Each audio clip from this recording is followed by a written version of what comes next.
Chapter 1. The Parking Garage Question. They had been walking side by side for nearly 20 years, and it showed in the way their steps naturally matched without effort. Not holding hands, just close enough that their shoulders brushed now and then as they moved through the mall. Northgate was louder than it used to be, or maybe he was just less patient with crowds these days. Music spilled from storefronts, overlapping and clashing, while groups of teenagers drifted past them like schools of fish. She stopped in front of a display window and tilted her head, studying a leather jacket that was far too expensive to be practical. "He'd never wear that," he said. She smiled without looking at him. "You said that about the watch, too. And I was right." "You were wrong," she replied, finally turning to him. "He wears it every day.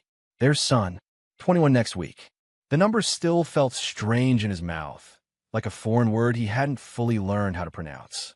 He remembered holding a much smaller version of that boy in his arms, fingers curled tight around his thumb, refusing to let go. Somewhere along the way, that weight had turned into a man who borrowed the car without asking and rolled his eyes at advice he pretended not to need. They continued walking, drifting into another store, then another. She picked up things and put them back. He checked prices, mentally subtracting from a number he kept in his head. They joked about how impossible it was to buy something meaningful for someone who already had everything or claimed not to want anything at all. "Maybe just cash," he said. She laughed. "That's such a dad answer." "I am a dad." "You're an old man," she corrected, reaching out to straighten his collar in a familiar, absent-minded way. He let her. That was the rhythm of them. Small touches, shared jokes, a life built on routines that didn't require attention anymore to keep standing. They were near the atrium when her phone buzzed. She glanced at the screen, and something in her expression shifted. Not alarm, not panic, just focus. "Professional. I need to take this," she said. "Hospital." He nodded immediately. "Of course. That happens sometimes." Emergencies didn't respect Saturdays or shopping trips. "I'll grab the truck," he said. "Meet you by the entrance." "Give me 5 minutes," she replied, already stepping away. He watched her go, weaving through people until she found a quieter spot near a pillar. She turned her back slightly, lowering her voice. He didn't think anything of it. There was no reason to. The parking garage was cooler, concrete holding onto the morning chill. His footsteps echoed as he descended the ramp, keys dangling from his hand. He pressed the unlock button once, then again, listening for the familiar chirp. That was when the voice came from his left. "Sir." He turned. The man stood a few feet away, near one of the support columns. Late 60s, maybe older. Gray hair cropped short, a face carved by sun and years of not smiling unless there was a reason. He wore a faded security jacket that had seen better decades, not years. "Yes," he said. The man hesitated, eyes flicking past him toward the ramp leading up to the mall. He seemed to weigh something, then made a decision. "Is it your wife?" he asked quietly. The question landed wrong. Not aggressive, not curious. Careful, like someone testing ice before stepping onto it. "My wife," he repeated. The man nodded. "The woman upstairs. Blonde, blue coat." He felt a faint tightening in his chest, not fear, not anger. Alertness. "Yes," he said. "Why?" The man exhaled slowly, as if that answer confirmed something he had already suspected. He glanced around the garage, then gestured with his head. "Can I show you something?" Every instinct he'd ever trained told him to assess before moving. Distance, exits, hands. The man's hands were empty. His posture wasn't threatening. This wasn't a mugging. This was something else. "Show me what?" he asked. "Footage," the man said. "Security camera. From here." He followed him to a small booth tucked against the far wall. Inside, the air smelled faintly of burnt coffee and dust. A single monitor sat on a metal desk, looping a feed from the garage. The man reached for the keyboard. His fingers trembled, not from age, he realized, but from nerves. "This is from 2 weeks ago," the man said. "Same day of the week. Same time." The screen flickered, then rewound. He watched himself appear first, or rather, his truck, pulling into the same spot. Emptying. Timestamp in the corner. He leaned in slightly, not fully understanding what he was supposed to be seeing yet. Then she came into frame. There was no mistaking her. Same walk. Same hair pulled back the same way she always did when she didn't want in her face. She stopped near the column, checked her phone, and waited. A man entered the frame from the opposite side. Surgical scrubs. Dark blue. A badge clipped at the waist. He was taller than she was. Confident in the way he moved, like someone used to being listened to. They didn't hesitate. She stepped into him, arms already lifting. His hand went to her waist as if it belonged there. They kissed, not quickly, not nervously. It was slow, familiar, the kind of kiss that came from repetition, not impulse. He felt his body register details before his mind did. The angle of her head, the way her fingers curled into the fabric at his back, how neither of them checked their surroundings. This wasn't a mistake. It wasn't stolen or rushed. It was practiced. The man in the booth didn't speak. He didn't need to. The footage ended. The screen went back to the live feed of the empty garage. For a moment, there was only the low hum of the monitor. He realized he was breathing evenly. No shaking. No heat rising in his face. His pulse was steady, measured. The way it got when something snapped into focus. How long? He asked. The man swallowed. I've seen them a few times. Same pattern. He nodded once. He didn't ask for more details. He didn't ask why the man was telling him now. He didn't ask anything at all. Something inside him shifted. Not dramatically, not violently. It felt more like a door closing somewhere deep in his chest. Quiet. Final. He straightened, stepping back from the screen. Thank you, he said. The man looked relieved and guilty at the same time, as if he had both helped and harmed him. I'm sorry, he said. He shook his head once. You did your job. He turned toward his truck. As he walked away, key steady in his hand, he understood with absolute clarity that whatever he had believed his life to be 10 minutes ago no longer existed. The marriage did not explode. It simply ended, and he did not look back. Chapter 2. Training kicks in. He stood there for another second after the monitor went dark, long enough to confirm what his body was already doing. Nothing. No rush of blood in his ears. No tightening in his jaw. His hands were steady, keys resting flat in his palm instead of digging into skin. He had learned a long time ago that the first reaction was always the wrong one. Emotion made noise. Noise made mistakes. He turned back toward the older man in the security jacket. Thank you, he said again, because that was what you said when someone gave you information. Not because it helped. Not because it hurt. Just because it was correct. The man nodded, uneasy. I didn't know how else to... You did fine, he said, cutting him off gently. He wasn't angry at the man. If anything, he felt an odd sense of clarity, the kind that came after a long night, when dawn finally broke and showed you the terrain you'd been stumbling through. What's your name? He asked. Vincent, the man replied. Most people just call me Vince. He committed it to memory automatically. Names mattered. Well, Vincent, he said, I appreciate it. Vincent shifted his weight. You okay? It was a reasonable question. He considered honestly before answering. Yes, he said. I will be. Vincent searched his face, maybe looking for something. Rage, disbelief, grief. He didn't find it. Whatever reaction Vincent expected, it wasn't there. They didn't shake hands. There was no dramatic pause, no final look back at the screen. He turned and walked toward his truck, boots striking concrete with the same, even rhythm as always.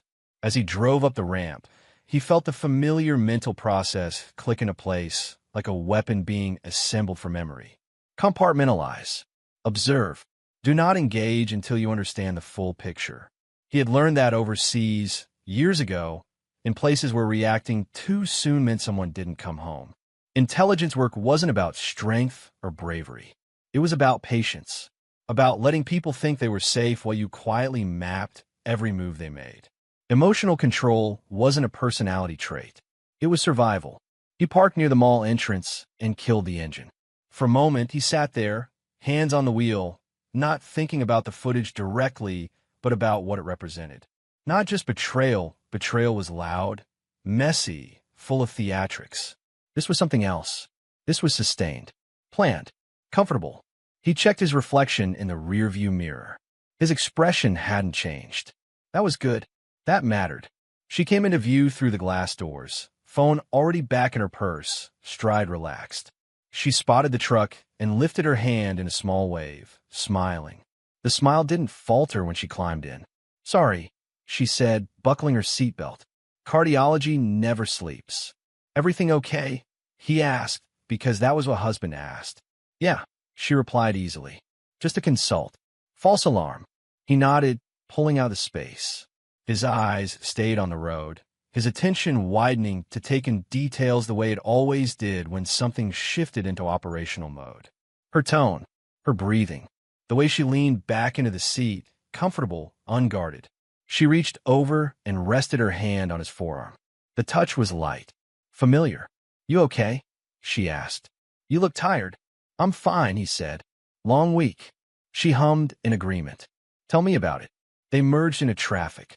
The radio played softly, some afternoon talk show neither of them was really listening to. The city passed by in fragments of glass and steel. "So," she said after a minute, "what did you think about the watch?" "It's good," he replied. "He'll like it." "I think so too. He's been so hard to shop for lately." "That happens when they grow up," he said. She smiled at that. "Still can't believe he's turning 21. "Neither can I." She laughed quietly, then shook her head. "Remember when he swore he'd never leave home?" "He still hasn't," he said. "Not really." She looked out the window, thoughtful. "We did something right." The word "we" landed strangely, but he didn't react. He didn't let it show. They drove another block in silence.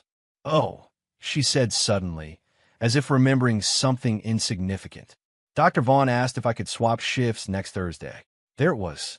The name slid into place with perfect alignment, like a missing piece finally locking the picture together. He didn't need to see the footage again. He didn't need confirmation. The mental image sharpened on its own, scrubs, confident posture, hands that knew exactly where to go. "Did he?" he asked, keeping his voice neutral. "Yeah," she said. "He's got some conference coming up. I told him I'd check the schedule." "Is he new?" he asked.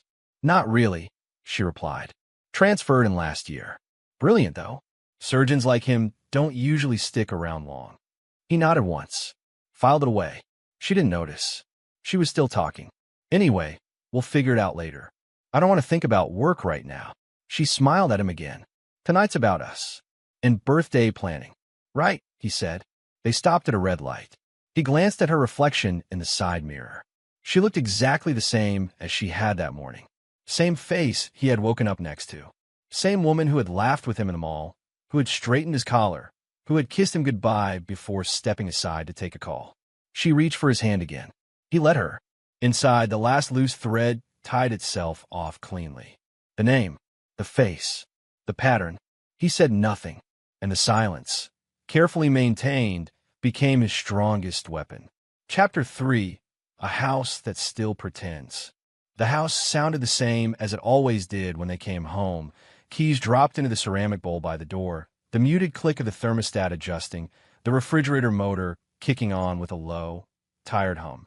Familiar noises. Comforting once. Now they registered as data points, each one confirming that nothing on the surface had changed. She set the shopping bags on the counter and started unloading without being asked.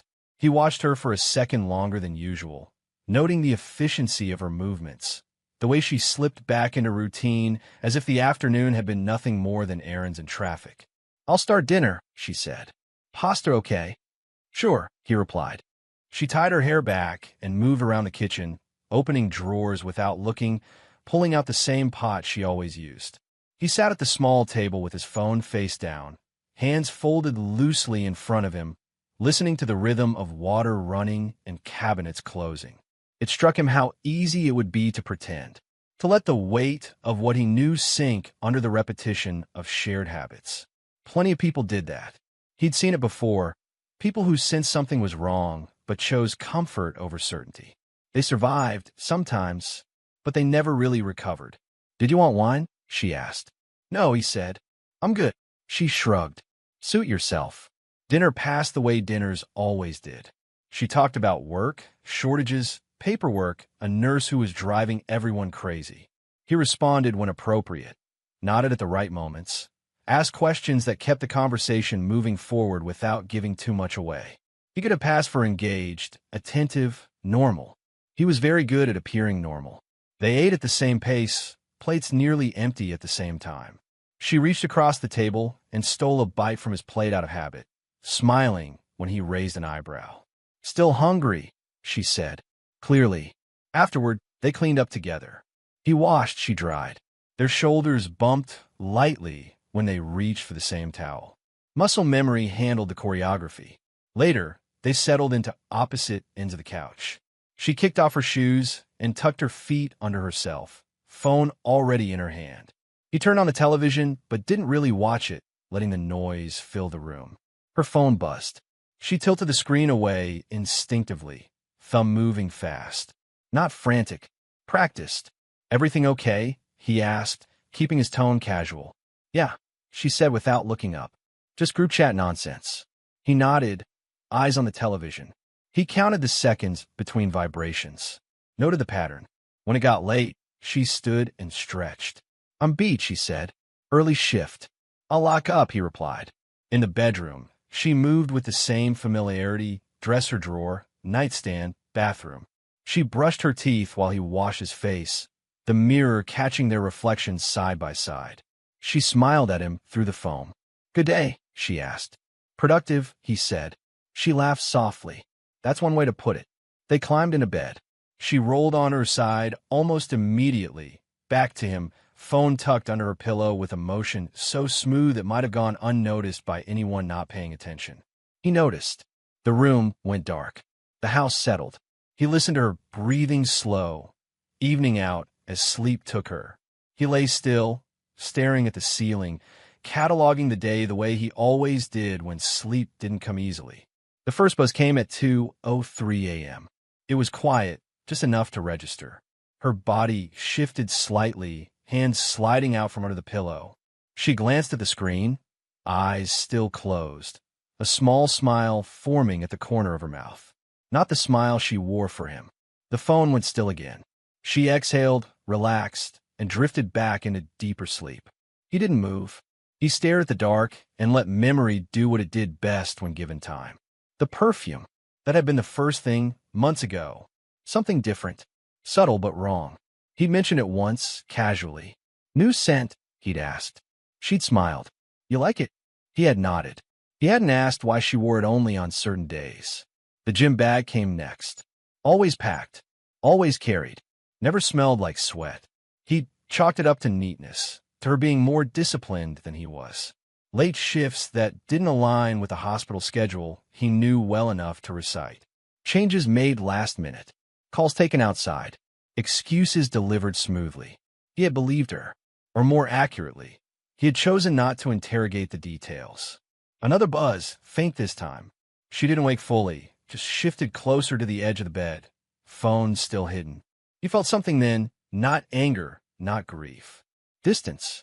A widening space inside his chest where assumptions used to live. He turned his head slightly and looked at her in the low light. Her face was relaxed, peaceful. She looked safe. Content. That more than anything settled it. If he confronted her now, she would cry. Or deny. Or tell him just enough truth to confuse him. Emotion would rush in and obscure the facts, and once that happened, he would never be sure what was real and what was damage control. He had learned better than that. Truth didn't come from accusations. It came from patience, from watching without being seen, from letting people reveal themselves fully before you stepped into the light. He shifted carefully, not waking her, and turned onto his back again. The ceiling fan rotated slowly above them, blades slicing the darkness into measured segments. No confrontation. Not yet. First, he would understand exactly what he was dealing with. And until then, the house would keep pretending. So would he. Chapter 4, Hiring the Eyes. He made the call from his truck, parked 2 streets away from the house. Engine off, phone held low as if the quiet itself mattered. The number had been written on a scrap of paper and folded twice, then unfolded again until the creases softened. He didn't remember where he'd first gotten it, some recommendation passed years ago, maybe through someone who needed answers they couldn't get through official channels. He trusted it for the same reason he trusted old instincts. It had survived time. The phone rang twice. Brady, a man answered. No greeting. No sales tone. I was told you're discreet, he said. A pause. Just long enough to measure him. Depends who's asking. Someone who doesn't want drama, he replied. Or noise. That earned him a breath of amusement on the other end. That narrows it down. They agreed to meet that afternoon. No office. No names exchanged beyond first names. A diner near the interstate that looked like it had been renovated 3 times without ever actually being improved. He arrived early and took a booth near the back to the wall, window in his peripheral vision. The waitress poured coffee without asking. He let it sit untouched. Brady walked in exactly on time. Mid-40s. Lean. Clean jacket, no tie. Someone who knew how to blend in by not trying. He slid into the booth opposite him without ceremony. So, Brady said, setting a small notebook on the table but not opening it. Tell me what you think you need. He met his eyes. I don't think. I know. Brady raised an eyebrow. That usually means you want revenge. No, he said evenly. I want facts. Silence stretched. Brady studied him openly now, not rudely, professionally. All right, Brady said. Start talking. He didn't give him a story. He gave him parameters. My wife is having an affair, he said. I don't want confrontation. I don't want theatrics. I want documentation. What kind? Brady asked. All of it, he replied. Names, dates, locations, financial overlap, communications if you can get them legally. I don't want suspicion. I want proof that stands up on paper. Brady nodded slowly. How fast? As fast as you can do it without cutting corners. That costs more. I know. Brady finally opened the notebook. Anyone else involved? Yes. Boo. He slid a folded slip of paper across the table. One name written neatly. One hospital listed beneath it. Brady glanced down. His expression didn't change, but something sharpened behind his eyes. A surgeon, Brady said. That complicates things. Good, he replied. Then you'll be thorough. Brady closed the notebook again. You military? Former, he said. Intel. He didn't answer. He didn't need to. Brady leaned back slightly. You're not shaking, he observed. Most men are shaking by now. This isn't emotional, he said. It's procedural. A smile flickered at the corner of Brady's mouth. I can work with that. They discussed logistics, surveillance windows, legal boundaries, digital trails versus physical ones. Brady explained what could and couldn't be obtained without crossing lines that would compromise the work. I don't want you to guess, he said. If you don't know something, you leave it blank. That's my rule anyway, Brady replied. They talked money. The number was high. He didn't flinch. I'll pay a premium for discretion, he said. And for speed. Brady tapped the notebook once. Half now, half when I deliver. He pulled out his wallet and placed a card on the table. Charge it, he said. Brady didn't reach for it immediately. One more thing, he said. You planning to confront her? No, ever. That depends on what the facts say. Brady studied him again, longer this time. All right, he said finally. I'll start tonight. They stood. No handshake. No reassurances. As Brady walked out, he felt something settle into place. Not relief. Direction. On the drive home, he rehearsed nothing. There was no speech to prepare, no questions to practice. He focused instead on the discipline of neutrality, how to look exactly the same as he had the day before. At the house, her car was already in the driveway. Inside, she was on the phone, pacing the kitchen. She smiled when she saw him, covering the receiver with her hand. Hey, she mouthed. He nodded and hung his jacket up, movements unhurried. He poured himself a glass of water and leaned against the counter, listening to her half of the conversation. Work talk. Schedules. Names he recognized. She hung up and sighed. I swear, if one more person asked me to swap shifts, long day, he asked. The usual, she said. How about you? Quiet, he replied. She stepped closer and kissed his cheek. It was quick. Habitual. I'm going to shower, she said. Then maybe we can watch something? Sounds good. While the water ran upstairs, he stood in the living room and looked around. Framed photos. Furniture chosen together. Evidence of a shared life built carefully over decades. He felt none of the urge to destroy it. Not yet. That night, he laughed at the right moments. Asked about her day. Commented on the show they half-watched together. When she checked her phone, he didn't look. When she fell asleep, he lay awake again, but this time there was no uncertainty keeping him there.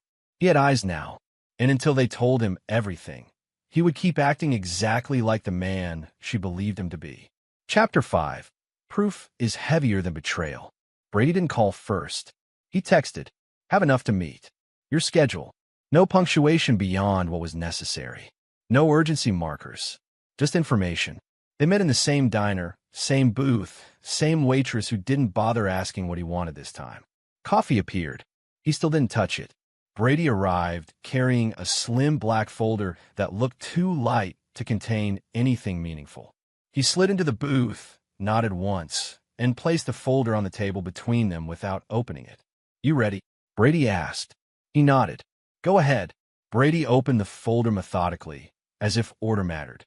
Inside were printed photographs, bank statements, spreadsheets, and timestamp stills pulled for video footage. He arranged them in rows, not dramatically, efficiently. "Let's start with the basics," Brady said. His name is Dr. Preston Vaughn. Cardiac surgeon. 46. Divorced. Transferred here 11 months ago. The name landed with weight now. Not just a sound overheard in passing, but a fixed point with edges and consequences. Brady slid the first photo forward. Hotel lobby. His wife stepping through the doors, coat over her arm. Vaughn beside her, hand at the small of her back. Both smiling. Fairmont Olympic, Brady said. They favor it. Privacy. Staff trained not to notice. Another photo. Different angle. Same hotel. Same two people. Different day. How often, he asked. Twice a week on average, Brady replied. Sometimes more. Brady flipped to a printed calendar page, dates circled in red. First confirmed meeting was 8 months ago, he continued. Likely started earlier, but this is where I can prove it. 8 months. He absorbed the number without comment. Next came stills from the parking garage, the same one where it had all begun.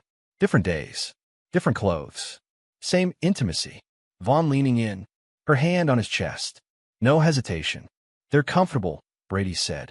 That only happens with repetition. He nodded once. Brady turned the page. Now the part most people miss, he said. Money. He slid over a bank statement. Highlighted rows jumped out immediately. Small transfers. $2,500. $3,200. $1,800. Spread across months. Never large enough to trigger alerts. Always timed within days of the hotel stays. Joint account, Brady said. Your joint account. He studied the page. The handwriting in the memo fields, hers. What's the total? He asked. So far, Brady replied. Just under 180,000. The number sat there, undeniable. That's not gifts, Brady continued. That's investment behavior. Structured. Incremental. Deliberate. Brady pulled out incorporation documents next. LLC formed 3 months ago, he said. Her name and his. Equal partners on paper. He read the name of the company. Generic. Harmless sounding. This wasn't an affair, Brady said quietly. This was a project.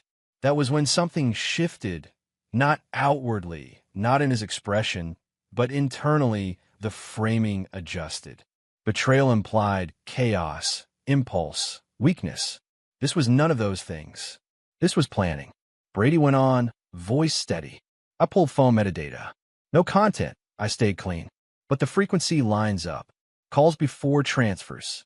Messages after meetings. Patterns are consistent. He leaned back slightly. You're not dealing with a mistake. You're dealing with intent. He felt a faint pressure in his chest then. Not pain, not anger. Finality. Anything else? He asked. Brady hesitated a fraction of a second. One more thing. He slid over a credit card statement. Hotel incidentals charged to a personal card in his name, Brady said. Room service. Drinks. Reimbursed later. Guess how? He didn't need to answer. Brady closed the folder halfway. Your wife isn't just cheating, he said. She's investing.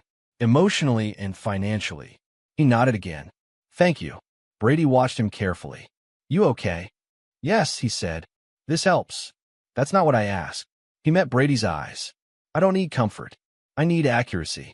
Brady exhaled. You've got it. They discussed next steps briefly, not plans, not actions. Just confirmation of continued documentation. Brady would keep watching, keep recording, keep everything clean. As they stood to leave, Brady paused. Most people fall apart when they see this, he said. You didn't even blink. I blinked, he replied. Just not where you could see it. At home that night, she was in the kitchen, humming softly as she cooked. She looked up when he came in. Hey, she said. You're late. Work ran long, he replied. She smiled sympathetically. Story of our lives. They ate together, talked about nothing that mattered. When she laughed, he noticed how easily it came, how unburdened she seemed. After dinner, she took a shower. He sat at the table with his laptop open, bank statements pulled up, numbers aligning perfectly with Brady's highlights. There were no anomalies, no misunderstandings, just arithmetic. When she came back, hair damp, wearing one of his old shirts, she curled up beside him on the couch. You're quiet tonight, she said. Just tired, he replied. She rested her head against his shoulder. He didn't move away. Later, in bed, she fell asleep quickly. He lay awake again, but this time his thoughts weren't scattered. They were organized. 8 months, $180,000, an LLC, hotels, schedules. This wasn't something that happened to him. It was something done deliberately, repeatedly, with full awareness of the consequences. Betrayal had weight, but proof was heavier. And now, he knew exactly how much it weighed. Chapter 6, the guard was never just a guard. He went back to the parking garage 3 days later, alone. No errand justified the trip. No appointment. He parked in the same row, killed the engine, and sat for a moment with his hands resting on the steering wheel, listening to the hollow echo of distant cars moving above him. The place felt different now, not hostile, not dangerous, just stripped of illusion. Concrete and light. Cameras mounted in corners. Lines painted to impose order. Truth lived in places like this. Not in living rooms. Not in kitchens. Vincent stood near the booth, leaning against the railing with a paper cup of coffee balanced on the ledge beside him. He looked up when a truck door closed and straightened slowly, as if he'd been expecting him. Took you a few days, Vincent said. I needed to confirm some things, he replied. Vincent nodded once, not asking what those things were. Figured. They stood there for a moment, the distance between them comfortable but deliberate. You said you'd seen them a few times, he said. Not just once. Vincent's mouth tightened slightly. More than a few. He stepped into the booth, gesturing for him to follow. Inside, the same monitor glowed, cycling through camera feeds. Vincent reached down and pulled open a drawer beneath the desk. Out came a notebook. Old, corners softened by use. I started writing it down after the 3rd time, Vincent said. Patterns jump out when you stop pretending they don't. He flipped the notebook open and slid it across. Dates, times, license plate numbers, short descriptions written in block letters. Blue scrubs. Same man, same woman. No hesitation. How long, he asked. Vincent didn't answer right away. He took a sip of his coffee, eyes fixed on the screen as if the answer might be written there. 8, 9 months, Vincent said finally. Maybe more. That matched. You weren't just watching, he said. No, Vincent agreed. I was documenting. Why? Vincent closed the notebook carefully. Because I know what it looks like when someone's being lied to. He studied the older man more closely now, the lines in his face, the guarded posture, the way he stood like someone who had learned not to take up more space than necessary. You didn't know who I was when you started, he said. Vincent shook his head. Didn't matter. But it matters now, he said. Vincent looked at him then, really looked at him. The resemblance was subtle, but once seen, impossible to unsee. Same eyes, same set of the jaw, same restraint. You ever hear your father talk about a woman named Ellen? Vincent asked. The name hit like a dull impact. Not sharp, familiar in the way half-remembered things were familiar. He frowned. Once, he said slowly, a long time ago. Vincent nodded. She was my mother. Silence settled between them, heavier than before. He met her before he married your mom, Vincent continued. Or maybe during. Depends which version you want to believe. You're saying, I'm saying we share blood, Vincent said. Different lives. Same source. He felt something shift, not surprise, not denial. Recognition. His father had always carried a quiet guilt, a careful distance when the past came up. He chalked it up to age, regret over missed opportunities. He hadn't pressed. Families were good at hiding things. He knew that now better than ever. He never acknowledged you, he said. Vincent smiled thinly. Oh, he acknowledged me. Just not publicly. Paid for things. Showed up once a year. Made sure I knew where I stood. And where was that? Outside, Vincent replied. Always outside. He absorbed that without comment. That's why you watched, he said. That's why I noticed, Vincent corrected. Betrayal has a posture. People think it's loud, dramatic. It's not. It's efficient. Casual. Repeated. He glanced at the notebook again. Your wife and that man, there was nothing frantic about them. That's what told me. And that's why you showed me, he said. Yes. And the investigator? He asked. Vincent hesitated, then nodded. I didn't give you his name directly, he said. But I made sure you heard it from someone you trust. Who? Vincent's lips twitched. Guy I served with years back. Owed me a favor. Knows Brady's reputation. He exhaled slowly. The pieces aligned with a precision he'd come to respect. You didn't have to do that, he said. Vincent shrugged. Didn't feel right not to. They stood in silence again, two men separated by decades and circumstance, bound by the same kind of fracture. He did it to both of us, Vincent said quietly. Your father lived one life clean and respectable, left the mess elsewhere.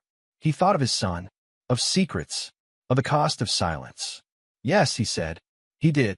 Vincent extended the notebook. Take it, if you need it. He shook his head. Keep it.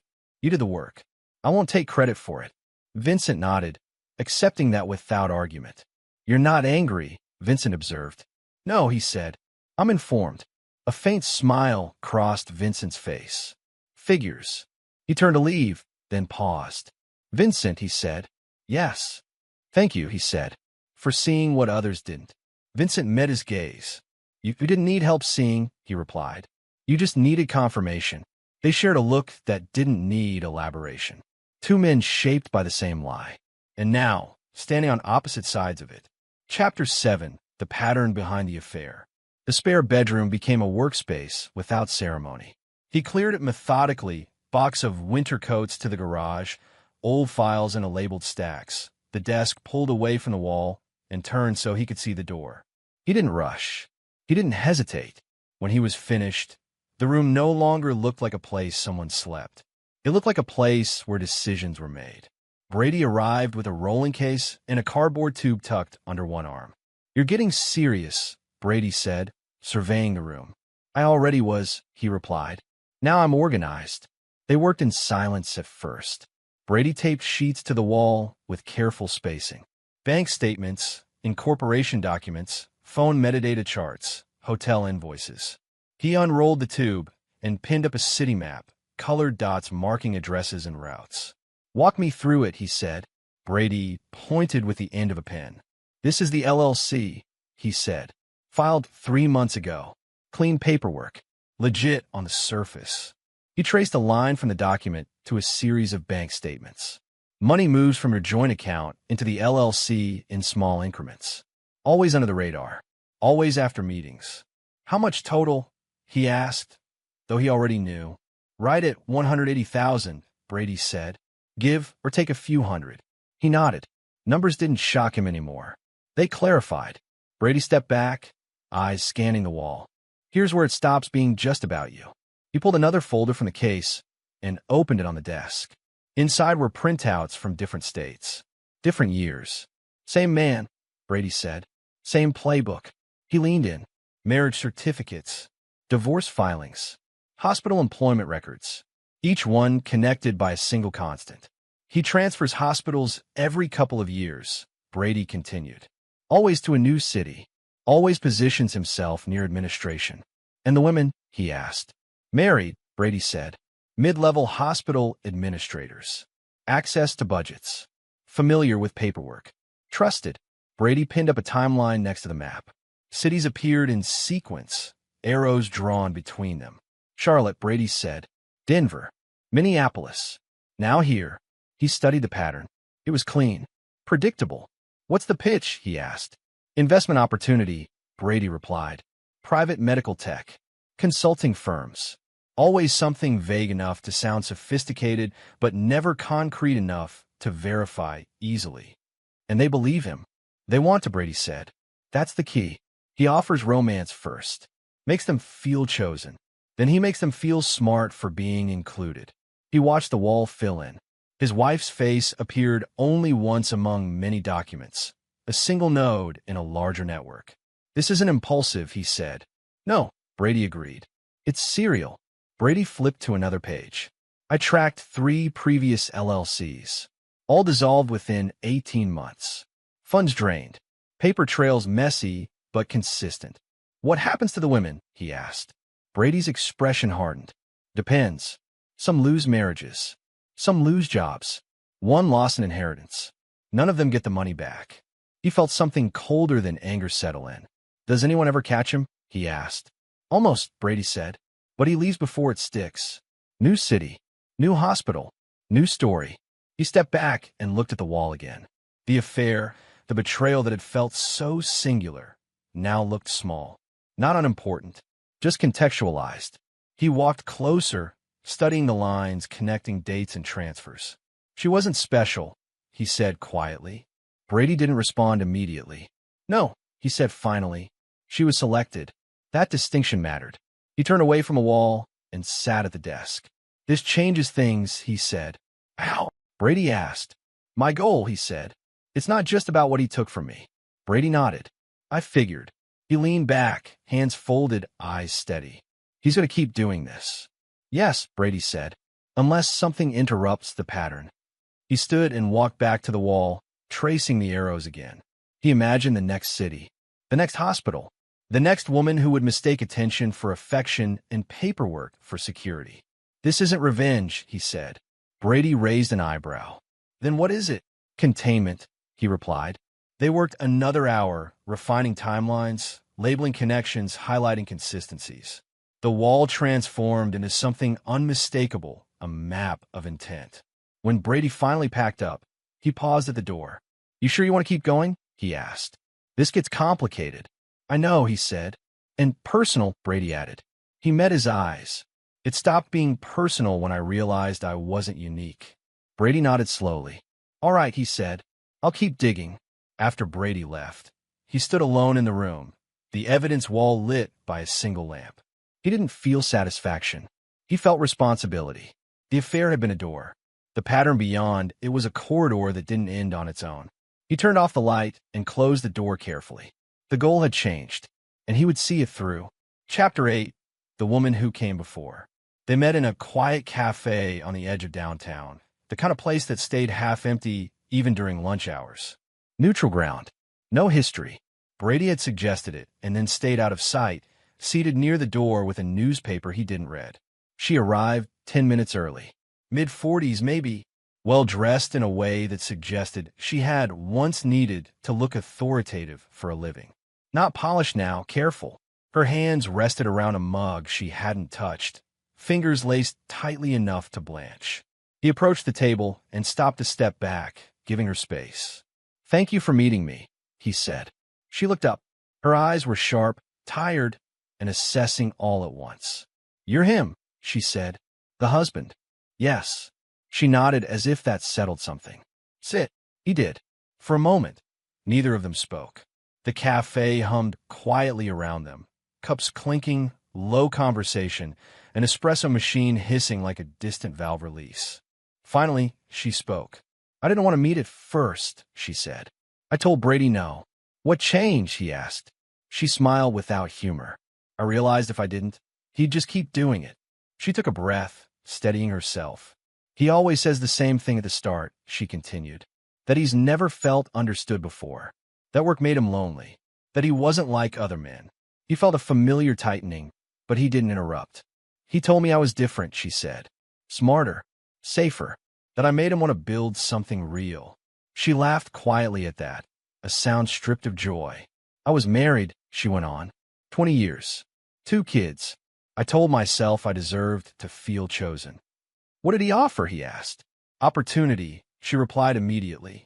A way to invest. Consulting. Medical tech. Something just vague enough that I didn't know how to question it without sounding ignorant. She met his eyes. He said, "I wouldn't ask anyone else." He nodded once. "My husband found out," she said. "Not from footage. From a bank statement I forgot to hide." She paused, fingers tightening around the mug. He left. Took the kids. I lost my job 3 months later. Conflict of interest. "And the money?" he asked. "All of it," she said. 200,000. Inheritance from my mother. Gone. She finally took a sip of her coffee. It had gone cold. "He disappeared," she said. Just stopped answering. I later found out he'd transferred hospitals. New city. New woman. She leaned back slightly. "Sound familiar?" "Yes," he said. She studied him. "Your wife thinks she's special," she said gently. "They all do." He didn't flinch. "There were others," she added. "I found them later. Support groups. Quiet conversations. Different cities. Same story." "How many?" he asked. She shrugged. "Enough." Silence settled again. This time it wasn't awkward. It was heavy with shared understanding. "I didn't come here for sympathy," she said. "I'm past that. I came because I don't want the next one to lose what I lost." He nodded. "Neither do I." She reached in her bag and slid a folded sheet across the table. "These are the phrases he used with me," she said. "The promises. Compare them to what he tells her." He glanced down. The words blurred for a moment, not because he didn't understand them, but because he recognized them. Same cadence. Same reassurance. Same careful mix of intimacy and opportunity. "It's a script," he said. "Yes," she replied. "And you're not the first man to sit where you're sitting." He looked up. "What did the others do?" She hesitated. "Most wanted to hurt him," she said. "A few wanted to forget. None of them had proof like you do." That mattered. She stood, gathering her coat. "Whatever you're planning," she said, "do it cleanly. He thrives on chaos. Starve him of that." He stood as well. "Thank you." She paused, studying him one last time. "You loved her," she said. Not a question. "Yes." She nodded. "That's what makes you dangerous to him." She walked away without looking back. He remained standing for a moment, the cafe noise filling the space she'd left behind. He felt no surge of rage, no desire to lash out. What he felt was clarity. This wasn't about a broken marriage anymore. It was about stopping something that moved quietly, methodically, leaving ruin behind and calling it romance. He folded the paper carefully and slipped it into his pocket. His wife had never been unique, just the latest. And that understanding hardened into resolve as he stepped back into the street. Chapter 9. Law, Leverage, and the Gala. The office smelled of polished wood and ink, a sharp, clean scent that matched her efficiency. His sister, Marlene, leaned over a stack of papers, glasses perched on the tip of her nose, eyes scanning every word as though it carried hidden meaning. "Good," she said finally, straightening. "You're serious about this." "I'm serious about results," he replied evenly. No emotion leaked into his voice. Marlene raised an eyebrow. "That's better. We're not here to vent. We're here to secure outcomes." He nodded. That was the approach he preferred, facts, not feelings. She pushed a folder toward him. "Here's what we'll do. File for divorce immediately. Grounds: adultery and financial fraud. I'll attach Brady's documentation. Dates, hotel stays, money transfers, all of it." He glanced down. The pages were meticulous. Printouts, bank statements, screenshots, maps, a timeline of almost a year's worth of orchestrated betrayal. Nothing was left to interpretation. "Emergency motion," she continued. "Freezes joint accounts. No access. If she tries to move money, it comes to a screeching halt." He didn't flinch. "Good. You'll keep the house, business, retirement funds," Marlene said. "She'll walk away with almost nothing. And we'll include a non-disclosure clause so she can't expose anything, particularly paternity, without legal consequence." He allowed himself a brief nod. Perfect. The legal part was methodical, unemotional. He appreciated that. He could compartmentalize. The personal fallout would be handled elsewhere. For now, facts ruled. The gala was 3 nights later. A black tie affair at the Fairmont Olympic, the very hotel where the affair had first been documented. He arrived early, the valet taking his truck, the hum of chandeliers overhead, the scent of roses and expensive perfume in the air. He wore a sharp suit, wire tucked discreetly under the lapel. One-party consent. Every word would be captured, every threat recorded. Calm, methodical. She swept in moments later, flawless, radiant, the picture of sophistication. A sparkling dress that caught the light, a laugh that drew attention. Her hand slipped into his arm as they moved toward the main ballroom. Dr. Vaughn, she whispered, a hint of pride in her voice. He nodded politely, suppressing a response. The man approached, confident, charming, completely unaware that he was stepping into a trap built with months of evidence and quiet calculation. Good evening, Vaughn said, shaking her hand first, then extending one to him. I've heard much about you. Yes, I'm sure, he replied evenly, shaking just the fingers necessary for civility. No lingering warmth. Vaughn's smile widened, self-assured. I hope we can discuss the Foundation's plans later. I'm here for a brief introduction, he said. I've been following the numbers. Dates, hotel stays, transactions. Vaughn's eyes narrowed slightly, a flicker of something like alarm passing across his expression. I'm afraid I don't follow, he didn't interrupt. Instead, he recited calmly, almost conversationally. Fairmont Olympic, room 521. October 14th, November 2nd, November 19th, December 5th, hotel, charges verified. Your LLC filings dated December 1st, showing joint registration with her. Transfers from joint accounts, January 3rd through March 17th, totaling $180,000. Documented. The words hit like measured strikes. Vaughn shifted, trying to regain control. That's preposterous. These are mistakes, misunderstandings. All recorded, he said. All verified. The woman next to him, his wife, had gone rigid, eyes wide. Her perfect mask faltered, even if only for a second. Vaughn's voice dropped to a threat. I have influence. People I know. I can make things very difficult for you. He raised an eyebrow, keeping the same, even tone. And I've documented that as well. Every word, every gesture, recorded. There was no hesitation, no tremor. Just facts. Every threat cataloged. Every claim countered with proof. Calm, methodical, undeniable. The crowd milled around them.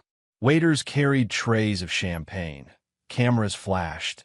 And yet the three of them were in their own orbit, a collision of pretense and reality. He didn't raise his voice. He didn't accuse. He stated facts. Facts that could be verified by any competent investigator. Vaughn's jaw tightened. He opened his mouth, then closed it. The threat remained, but it was hollow now.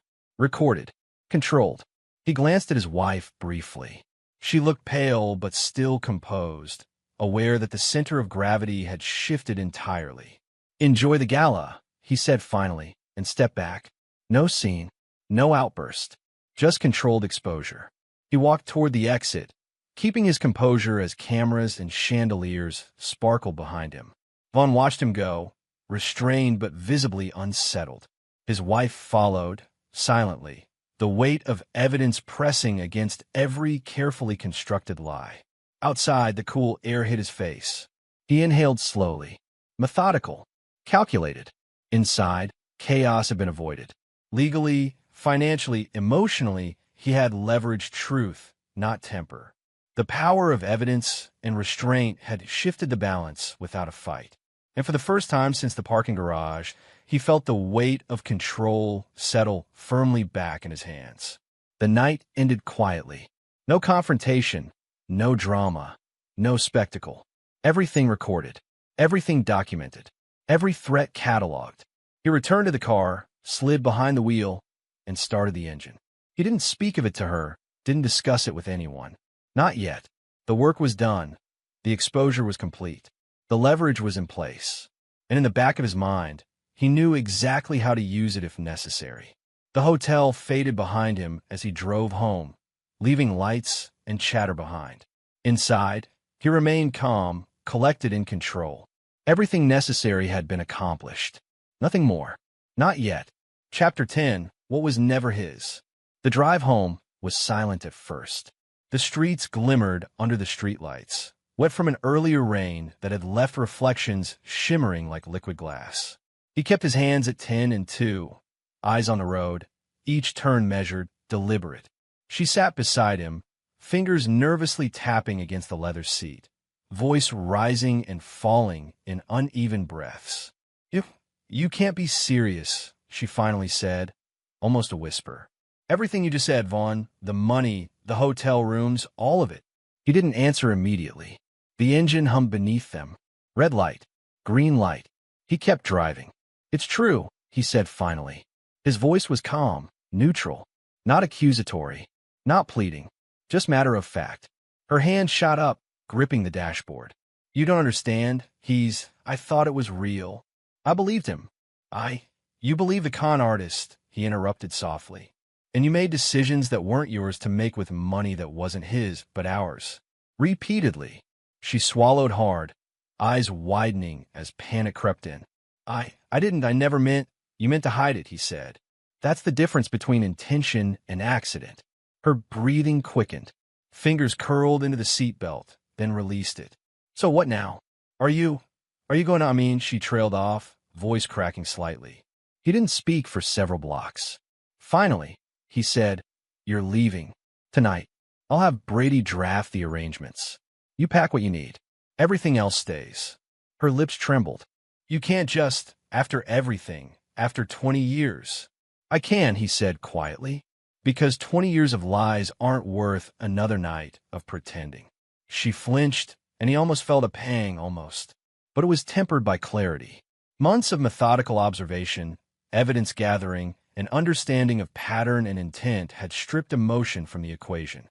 There was nothing left but facts, consequences, and resolution. "You have no idea what I believed," she shouted suddenly, voice rising, hand slapping the door panel.